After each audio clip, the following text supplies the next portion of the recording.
What happens when a beloved country music superstar sits down with television's most controversial talk show panel, and everything goes terribly wrong? You won't believe what unfolds when Blake Shelton faces off against The View's most outspoken hosts in what became one of the most explosive confrontations in daytime television history. This isn't just another celebrity interview gone sideways. This is a masterclass in how quickly things can spiral completely out of control when egos clash and tempers flare. Before we get into this incredible story, make sure you hit that subscribe button and drop a comment below, because you're not going to believe what unfolds when these worlds collide in the most dramatic fashion possible. The morning started like any other at the View Studios in New York City. Blake Shelton, fresh off his latest album release and riding high on the success of his recent tour, was scheduled to appear on the show to discuss his music career and his life after leaving The Voice. What should have been a straightforward promotional appearance quickly devolved into something far more sinister, as the host seemed determined to turn what was meant to be entertainment into a political battlefield. From the moment Shelton walked onto the set, there was an unmistakable tension in the air. Joy Behar, known for her sharp tongue and political commentary, sat at the table with what could only be described as a predatory gleam in her eye. Whoopi Goldberg maintained her usual stern demeanor, while the other panelists seemed to sense that something volatile was brewing beneath the surface of their carefully orchestrated daytime television facade. The initial pleasantries were exchanged with forced smiles and hollow laughter. Shelton, dressed casually in jeans and a button-down shirt, appeared relaxed and ready to discuss his music. He spoke about his latest songs, his touring experiences, and shared a few light-hearted anecdotes about life on the road. The audience responded warmly to his down-to-earth charm and genuine personality, but it was clear that the hosts had a different agenda brewing beneath their professional veneer. "So Blake," Joy Behar began, her voice carrying an edge that immediately shifted the atmosphere in the studio, "you've been pretty vocal about your political views in the past. Given everything that's happening in this country right now, I'm curious about your thoughts on some of the more controversial issues we're facing." Her words hung in the air like a challenge, and Shelton's expression subtly changed as he realized this wasn't going to be the typical promotional chat he had expected. Shelton shifted slightly in his chair, his media-trained instincts kicking in as he attempted to navigate what was clearly becoming a minefield. "Well, Joy, I've always believed that music should bring people together rather than divide them. I try to keep my focus on entertaining folks and giving them something positive to connect with." His response was diplomatic, measured, and clearly designed to steer the conversation back to safer territory. But Behar wasn't having it. She leaned forward, her eyes narrowing with the intensity of someone who had found their target and wasn't about to let go. "That's a nice sentiment, Blake, but don't you think celebrities have a responsibility to use their platform to speak out about injustice? I mean, when you have millions of fans hanging on your every word, shouldn't you be more vocal about the issues that matter?" The tension in the studio was now palpable. Shelton's jaw tightened almost imperceptibly, and his hands clasped together in his lap. "I think everyone has the right to their own opinions, Joy. I'm not going to pretend to be an expert on every political issue just because I happen to sing songs for a living. I respect my fans enough to let them make up their own minds about these things." Whoopi Goldberg, who had been silent up to this point, suddenly jumped into the fray with the authority of someone who clearly felt she held the moral high ground. "But Blake, that's exactly the problem, isn't it? This idea that we can just stay neutral while people are suffering. Your silence on certain issues speaks volumes about where you really stand." The accusation hit like a lightning bolt, and Shelton's entire demeanor shifted. His relaxed posture straightened, and for the first time since sitting down, his famous charm began to crack around the edges. "I'm sorry, but I think you're making some pretty big assumptions about me based on what I haven't said, rather than what I have said. That doesn't seem particularly fair." The other panelists began to sense blood in the water. One of them chimed in with a question about Shelton's past social media posts, while another brought up comments he had allegedly made years earlier that had been taken out of context and twisted to fit a particular narrative. It was becoming clear that this wasn't an interview. It was an ambush, carefully orchestrated and executed with the precision of a military operation. Shelton's publicist, who had been standing off to the side of the set, began shifting nervously as she watched her client being systematically attacked by what was supposed to be a friendly morning talk show. The audience, initially excited to see their favorite country star, began to murmur uncomfortably as they witnessed what was unfolding before their eyes. "Look," Shelton said, his voice beginning to carry a warning tone that anyone familiar with his Oklahoma roots would recognize immediately. "I came here to talk about music and maybe share a laugh or two with your viewers. I didn't sign up to be lectured about my personal beliefs or have my character questioned based on your assumptions about who you think I am." But Joy Behar was relentless, her voice rising with each word as she pressed her attack. "Character. Blake, your character is exactly what we're talking about here. When you choose to remain silent while marginalized communities are under attack, when you refuse to use your platform to speak out against injustice, that tells us everything we need to know about your character." The studio audience fell completely silent now, the uncomfortable tension so thick it could be cut with a knife. Shelton's face flushed red, and his hands gripped the arms of his chair so tightly his knuckles went white. This was no longer about politics or social issues. This had become a personal attack on a man who had come on their show in good faith, expecting to promote his work and connect with fans. What happened next would set the stage for one of the most dramatic confrontations in daytime television history, as Blake Shelton reached his breaking point and the gloves finally came off. The breaking point came when Shelton finally pushed back, his Oklahoma drawl thickening with barely contained anger. "Now hold on just a damn minute," he said, his voice cutting through the studio like a blade. "You don't know the first thing about me, lady. You sit here in your little bubble, making judgments about people you've never met, thinking you're some kind of moral authority. That's rich coming from someone who makes a living tearing people down on national television."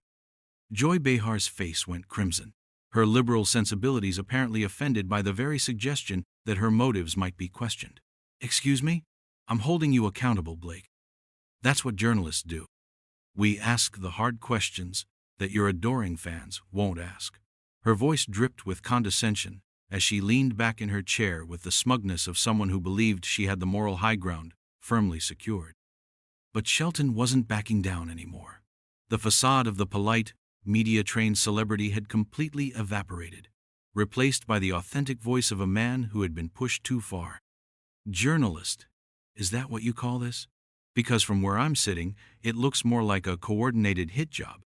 You invited me here under false pretenses, and now you're trying to bully me into saying what you want me to say so you can go viral on social media."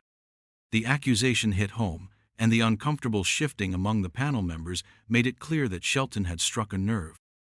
Whoopi Goldberg tried to regain control of the situation, her voice taking on that authoritative tone she was famous for. "Blake, nobody's trying to bully you. We're having a conversation about responsibility and using your platform for good. If that makes you uncomfortable, maybe you should ask yourself why." Shelton's laugh was bitter and humorless. "Responsibility? You want to talk about responsibility? How about the responsibility to treat your guests with basic respect?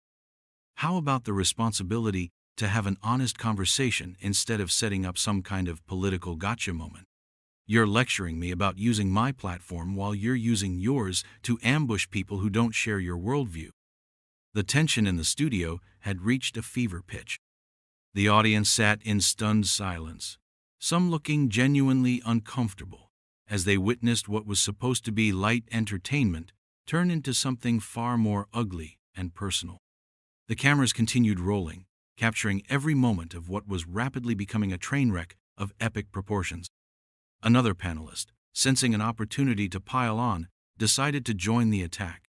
"Blake, I think what we're trying to understand is how someone with your influence can claim to care about people while remaining silent on issues that directly affect their lives. Don't you see how that comes across as hypocritical?" Shelton's eyes flashed with genuine anger now. "Hypocritical? You want to know what's hypocritical?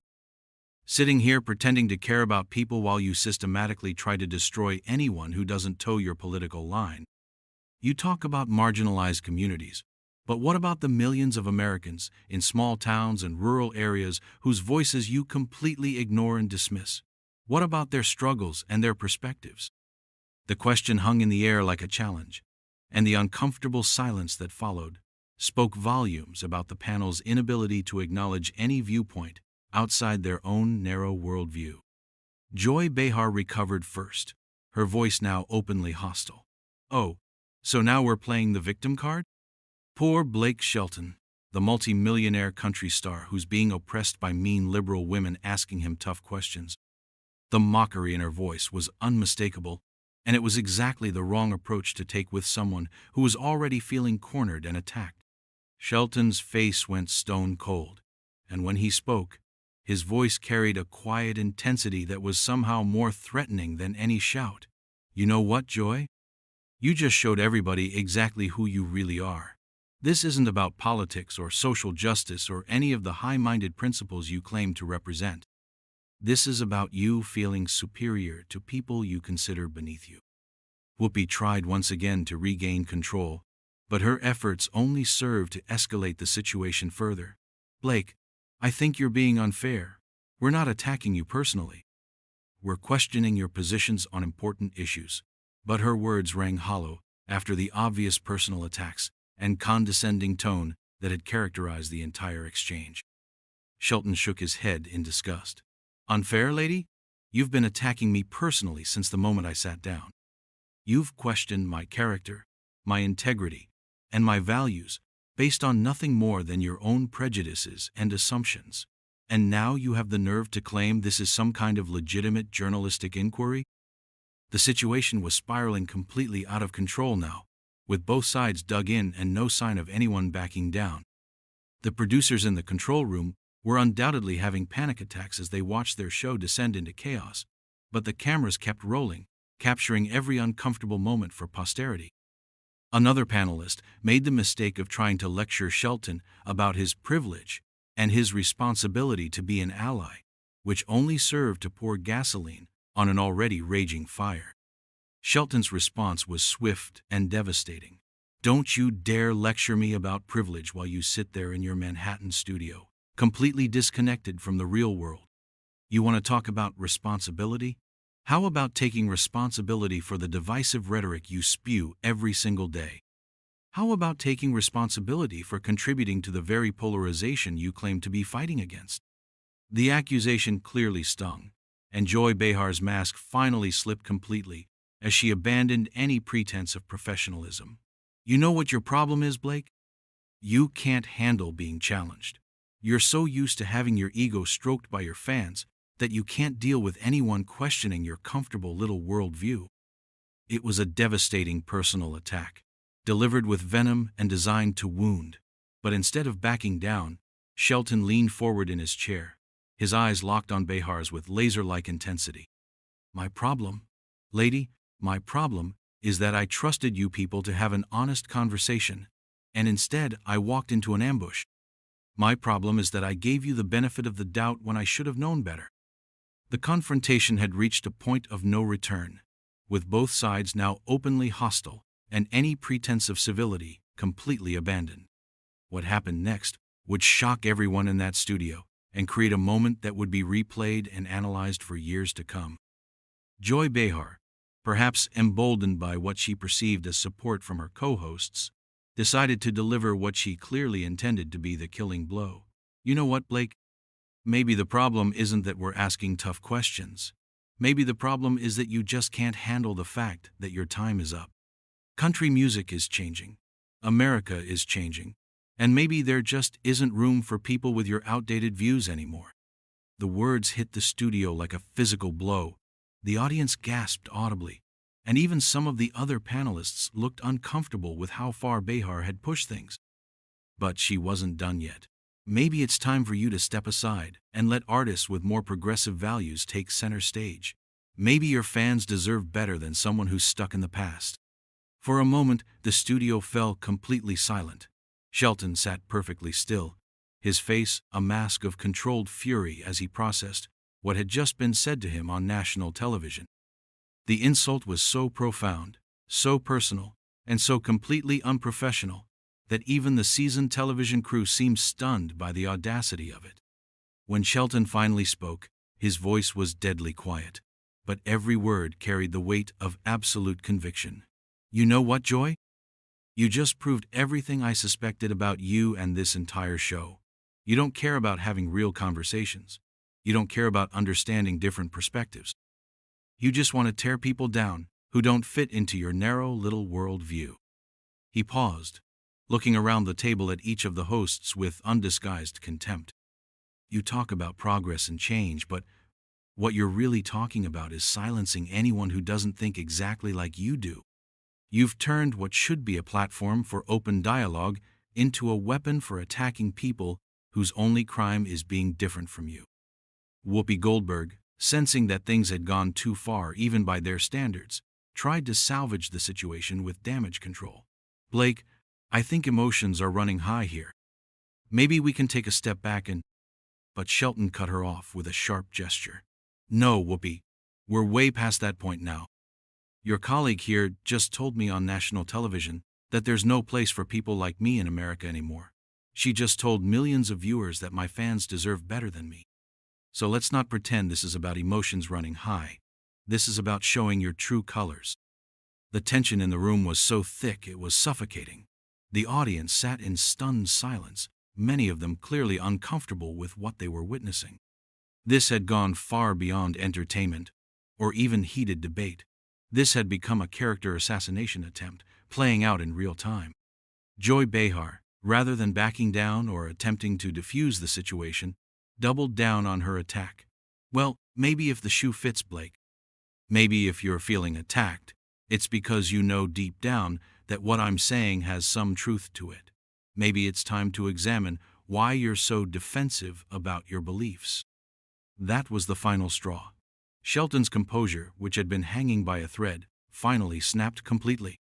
He stood up abruptly, his chair scraping loudly against the studio floor, the sound echoing through the dead silence like a gunshot.